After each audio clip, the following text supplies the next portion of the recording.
हाँ भाई, सभी लोगों को नमस्कार। एक बार फिर से स्वागत है आप सभी लोगों का आपके अपने परिवार प्रेपकर में। क्या हालचाल है? Very good morning. Good morning, सुबह सुबह का समय है। Very good morning to all of you. आप सभी को फिर से स्वागत है भाई।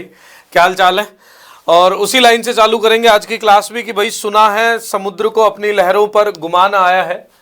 सुना है समुद्र को अपनी लहरों पर गुमान आया है, हमारी कश्ती भी वहीं ले चलो जहां सबसे गहरा तूफान आया है। ना लहरों का खौफ है, ना तूफानों का डर है यारो। उसको भी तो पता चले शहर में कोई मजबूत हौसलों की कश्ती लिए इंसान आया है। इसी उम्मीद के साथ, इसी जोश के साथ चालू करते हैं अपने सुबह का नाश्ता सीरीज का आज का अंक। और भैया हमारी चल रही थी, क्या चल रही थी? रामसर साइटें। रामसर साइट वह आर्द्र भूमि होती हैं जो राष्ट्रीय एवं अंतर्राष्ट्रीय स्तर पर जिनको पहचान दी जाती है, जो जैव विविधता को संयोजन करने के लिए जानी जाती है, जिन्हें रामसर साइट का एक स्टेटस दिया जाता है। क्या होता है इसके बारे में हमने डिटेल में बात कर ली थी। सबसे पहले नांगल वन्य जीव अभ्यारण्य, नांगल बाकड़ा नांगल बांध का नाम सुना होगा आपने। ये पंजाब में स्थित है, पंजाब के शिवालिक तलहटी में स्थित है। यह लुप्त प्राय प्रजातियां जैसे लुप्त प्राय भारतीय पेंगोलिन और मिस्र के गिद्ध सहित प्रचुर मात्रा में वनस्पति और जीवों का समर्थन करता है। मतलब ये सारी की सारी चीजें यहाँ पे स्थित है। याद रखना, ये क्रिटिकली एंडेंजर्ड और जो स्पीसीज खत्म हो चुकी, जो अभी लुप्त प्राय हो चुकी, वो भी यहाँ पर देखने को मिलती है। और उनमें सबसे फेमस है भारतीय पेंगोलिन, यहाँ पर देखने को मिलती है। यह 1961 में बाकड़ा नांगल परियोजना के हिस्से के रूप में निर्मित मानव निर्मित जलाशय है। मैंने आपको बताया कि उससे पहले शायद बताया भी होगा कि सबसे पहले बाखड़ा बांध बना था, उसके बाद नांगल बना था और बिजली के लिए खास करके बना था। यह स्थल ऐतिहासिक महत्व का है क्योंकि भारतीय और चीनी प्रधानमंत्रियों ने 1954 में शांतिपूर्ण सह अस्तित्व के पंचशील सिद्धांतों को औपचारिक रूप यही दिया था। और इसी बांध का जो आपके बाकड़ा नांगल बांध है, इसी बांध के बारे में जवाहरलाल नेहरू साहब कहते हैं कि ये भारतीय अर्थव्यवस्था के ये आधुनिक भारत के मंदिर हैं। ऐसी परियोजनाओं के बारे में कहा था। एक बहुत बड़ी परियोजना हुई थी। चाइनीज प्रीमियर और इंडियन प्राइम मिनिस्टर ने नांगल यहीं पे रहकर यहीं पे कॉमनवेल्थ में पंचशील के जो सिद्धांत जीने दो के सिद्धांत है वो यहीं पे दिए थे। ये बड़ी अच्छी जगह है। नांगल झील है और कृत्रिम झील है, इंसान द्वारा बनाई गई है, लेकिन यहाँ पे बहुत सारी मात्रा में आपको चीजें देखने को मिलती हैं। अगला है नवाबगंज पक्षी अभ्यारण्य। इसका नाम बदल दिया गया है। इसका नाम अब चंद्रशेखर आजाद पक्षी अभ्यारण्य कर दिया गया है, इसलिए ये चर्चा में रहा। और नवाबगंज बर्ड सेंचुरी उत्तर प्रदेश में स्थित है। नवाबगंज पक्षी अभ्यारण्य कहाँ स्थित है? उत्तर प्रदेश में। 2015 में इसका नाम बदलकर चंद्रशेखर आजाद पक्षी अभ्यारण्य कर दिया गया था। नवाबगंज जो बर्ड सेंचुरी थी, नवाबगंज पक्षी अभ्यारण्य था, इसका नाम बदल कर क्या कर दिया गया है? शहीद चंद्रशेखर आजाद पक्षी अभ्यारण्य कर दिया गया है। नवाबगंज उत्तर प्रदेश में स्थित है। यहाँ से लखनऊ 40-50 किलोमीटर की दूरी पर है, लखनऊ के पास है। अगला है पार्वती अर्गा पक्षी अभ्यारण्य, जो कि उत्तर प्रदेश में स्थित है। यह दो ओक्सबो झीलों में युक्त एक स्थायी मीठे पानी की वातावरण झील है। ओक्सबो झील इस तरीके की अर्धचंद्राकार रूप की झील होती है जिसे ओक्सबो लेक कहते हैं। अभ्यारण्य भारत की कुछ संकटग्रस्त प्रजातियों के लिए एक शरण स्थली है। गंभीर रूप से लुप्त प्राय सफेद टुम वाले गिद्ध और भारतीय गिद्ध यहाँ पर देखने को मिलते हैं।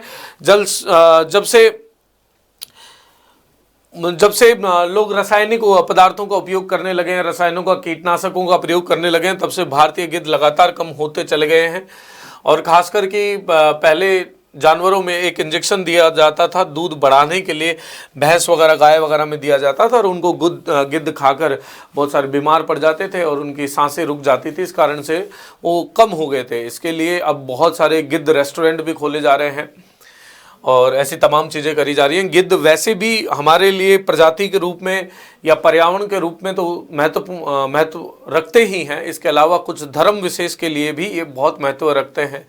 जैसे कुछ धर्मों में जब आदमी की मृत्यु हो जाती है, खासकर कि पारसियों में, तो उसे जलाया भी नहीं जाता, दबाया भी नहीं जाता।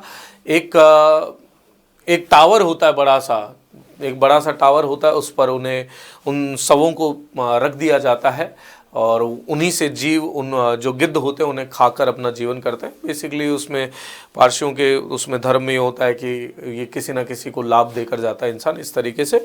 तो पारसियों द्वारा, मेरे हिसाब से पारसी हैं, सबसे ज़्यादा काम भी किए जा रहे हैं, गिद्ध रेस्टोरेंट भी उनके द्वारा खोले जा रहे हैं, क्योंकि उनके धर्म से भी संबंधित है, पर्यावरण के साथ साथ भी। ये है पार्वती अर्गा पक्षी अभ्यारण्य। ये कहाँ पर है? गोंडा में स्थित है, ये यूपी के अंदर स्थित है। चलिए भाई आगे आ जाइए। पॉइंट कैलिमर वन्यजीव अभ्यारण्य, वन्यजीव और पक्षी अभ्यारण्य है। ये कहां पे स्थित होगा? पॉइंट कैलिमर कहां स्थित है? तमिलनाडु के अंदर स्थित है। कहां स्थित है? तमिलनाडु में स्थित है। शुष्क सदाबहार वनों के अंतिम अवशेषों में से एक यहां पर मिलते हैं पर्यावस। यहां शुष्क सदाबहार वन मिलते हैं, मैंग्रोव और आर्द्र भूमि यहाँ पर देखने को मिलती है। आर्द्र भूमि ये सारी की सारी है। ये कैलिमर, पॉइंट कैलिमर आपको पता होगा, भारतीय थल सीमा का अंतिम बिंदु होता है जो तमिलनाडु में स्थित है, और ये आर्द्र भूमि भी है, और यहाँ पे शुष्क सदाबहार वन भी आपको देखने को मिलते हैं। अगला है पोंग बांध झील। पोंग डैम, आपको पता होगा पोंग डैम कहाँ स्थित है? हिमाचल प्रदेश में स्थित है। इसे महाराणा प्रताप सागर के नाम से भी जाना जाता है, याद रखना। पोंग बांध झील जो कि रामसर साइट है, इसे महाराणा प्रताप सागर झील के नाम से भी जाना जाता है। इस तरीके का विहंगम दृश्य आपको देखने को मिलता है पोंग डैम में, पोंग बांध में। और यह पर्यावरण के हिसाब से भी, इसके अलावा धर्म के हिसाब से भी काफी धार्मिक स्थल भी माना जाता है, काफी सारे मंदिर भी यहाँ स्थित है। इसके अलावा आता है रेणुका झील। रेणुका झील अगेन हिमाचल प्रदेश के अंदर पाई जाती है।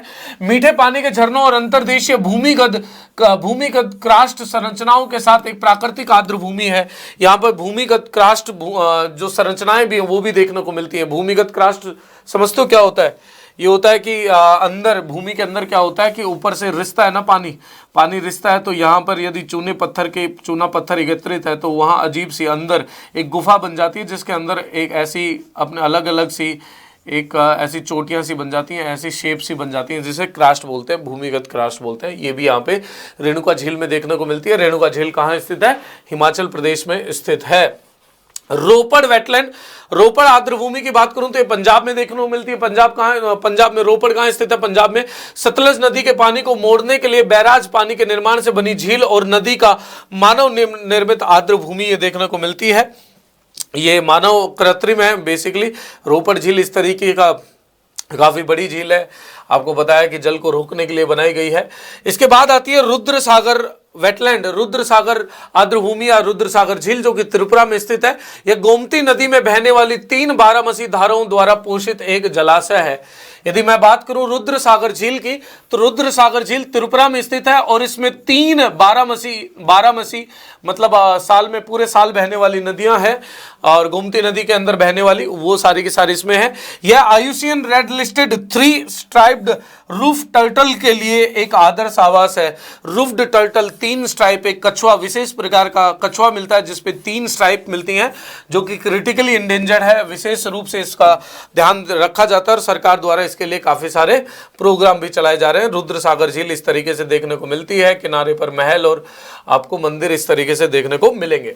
अगला है समन पक्षी अभ्यारण्य जो कि उत्तर प्रदेश में देखने को मिलता है। यह गंगा के बाढ़ के मैदान पर एक मौसमी ओक्सबो लेक है। ओक्सबो मैंने आपको बताया अर्धचंद्राकार रूप से कोई झील होती है, उसे ओक्सबो लेक कहते हैं। यहाँ इस तरीके से आर्द्र भूमि है तो इस तरीके की यहाँ पे वनस्पति देखने को मिलती है, बाकी इसमें वन्य जीव ज्यादा देखने को नहीं मिलते। अगला है समासपुर पक्षी अभ्यारण्य। समासपुर पक्षी अभ्यारण्य जो कहां देखने को मिलता है? उत्तर प्रदेश में देखने को मिलता है। यह भारत गंगा के मैदान के विशिष्ट बारामसी तराई वाली दलदली भूमि है, और यह अभ्यारण्य में लुप्त प्राय मिस्र के गिद्ध जो आपके इजिप्शियन जो वल्चर्स हैं वो देखने को मिलते हैं। मैंने अभी आपको बताया था इजिप्शियन वल्चर्स, लगातार गिद्ध भारत के अंदर कम होते जा रहे हैं, और इसके लिए एक दवाई ज्यादा फेमस है। उस दवाई के उपयोग के कारण पशुओं में दूध को बढ़ाने के लिए वो एक इंजेक्शन दिया जाता था, और अभी वो बंद कर दिया गया। इंसानों में पहले दिया जाता था, आजकल तो वो गैर कानूनी हो गया। इसके बाद आती है सांबर झील। सांबर झील राजस्थान में स्थित है। नागौर और जयपुर का जो जहां मिलता है वहां पर ये सांबर झील है। सांबर झील भारत की सबसे बड़ी अंतर्देशीय खारे पानी की झील है। यहाँ पर नमक भी बनता है, बहुत सारा नमक भी बनता है। यह हजारों राजहंसों के लिए सर्दियों का प्रमुख क्षेत्र है, और इसी सांबर झील में राजमाता बेसिकली कुल देवी भी मिलती है। कुल देवी कौन सी कुल देवी मिलती है मुझे वो याद नहीं है, लेकिन कुछ राजपूतों के वंशज की जमुआयु माता यहाँ पर देखने को मिलती है। जमुआई माता मेरे हिसाब से यहाँ पर देखने को मिलती है। इसके अलावा ये खारे पानी की सबसे बड़ी अंतर्देशीय झील है भारत में, और यहाँ पर नमक बनाया जाता है और नमक बनाने वाली जातियाँ भी यहाँ पर देखने को मिलते हैं। यहाँ पे बहुत सारे नमक बनता है। और आगे है सांडी बर्ड सेंचुरी, सांडी पक्षी अभ्यारण्य, जो कि उत्तर प्रदेश में, अगेन उत्तर प्रदेश में है। आर्द्रभूमि भारत के गंगा मैदानों की विशेषता है सांडी, जो कि स्थित है उत्तर प्रदेश में। इसका याद रखिएगा, सांडी पक्षी अभ्यारण्य का है, उत्तर प्रदेश में है। अगला है आज का आखिरी, सरसई नवर झील, जो कि उत्तर प्रदेश में है। यह एक स्थायी दलदल है। यह मानव और वन्य जीवन के सहवास का एक उदाहरण है। यहाँ मानव भी रहता है और वन्य जीव भी रहते हैं। साइट का नाम बड़े गैर प्रवासी सारस क्रेन से लिया गया है। बेसिकली इसका नाम सारस से लिया गया है और इस तरीके की दिखती है और ये उत्तर प्रदेश में स्थित है। आज की सीरीज को अपन इतना ही रखेंगे क्योंकि नाश्ता थोड़ा सा कम होना चाहिए। कल की क्लास में और बहुत सारी रामसर साइटें, अपनी 2 दिन और रामसर झीलों की क्लासेस लगती रहेंगी। यदि आपको क्लास पसंद आती है तो जरूर लाइक करिएगा, शेयर करिएगा और अपने दोस्तों को बताना ना भूलिएगा कि सुबह 5 बजे का नाश्ता यहाँ होता है। आगे 6 बजे की आपकी करंट अफेयर्स की बेहतरीन धुआंधार सी क्लास होती है। 7 बजे आपकी स्टैटिक जीके की प्रबल सर की एकदम बेहतरीन सी क्लास होती है। 8 बजे आपकी बाकी क्लास होती है। मुझे 8 बजे आपकी रीजनिंग की क्लास होती है। 9 बजे आपकी हिंदी की क्लास होती है। 10 बजे आपकी जीके की क्लास होती है। 11 बजे एंड सो फोर्थ। इस प्रकार अपने सीरीज चलती रहती है। पूरे दिन क्लासेस चलती रहती हैं। जो भी आपको क्लासेस अच्छी लगती हो आप उन्हें लाइक जरूर कीजिएगा और कमेंट करके जरूर बताइएगा आपको ये क्लास कैसी लगती है। मिलते हैं आपको अगली क्लास में, तब तक के लिए ध्यान रखिए, ख्याल रखिए। Bye bye, see you next class. जय